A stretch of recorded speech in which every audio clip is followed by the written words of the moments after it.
আসসালামু আলাইকুম রহমতুল্লাহ বারাকাত। সবাই কেমন আছেন? আশা করি ভালো আছেন। আমি আলহামদুলিল্লাহ ভালো আছি। তো আজকে আপনাদের সাথে একটা জায়গা পরিচিত করে দিব। যারা সৌদি আরব আছেন, সৌদি আরবে বিভিন্ন জায়গায়, বিভিন্ন ডিস্ট্রিক্টে যারা সৌদি আরব তাবুকে আছেন, তারা অবশ্যই দেখবেন এই জায়গাটা ভিজিট করার জন্য। আশা করি ভালো লাগবে।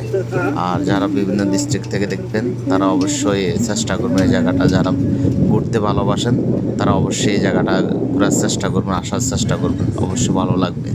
আমার কাছ থেকে ভালো লাগছে, আশা করি আপনাদেরও ভালো লাগবে।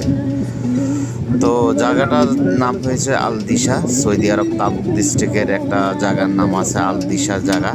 আপনারা যারা তাবুকে আছেন, তাবুক থেকে যারা যাবেন, তারা এখানে তাবুক থেকে 85 থেকে 90 কিলো হবে দূরে। আর যারা সৌদি আরবে বিভিন্ন জায়গায় আছেন, তারা ইউটিউব বা বিভিন্ন জায়গায় যদি আপনারা সার্চ দেন, অবশ্যই এই জায়গাটা পেয়ে যাবেন। দেখবেন, আশা করে ভালো লাগবে। আল দিশা নামে সার্চ দিলে অবশ্যই চলে আসবে আপনার।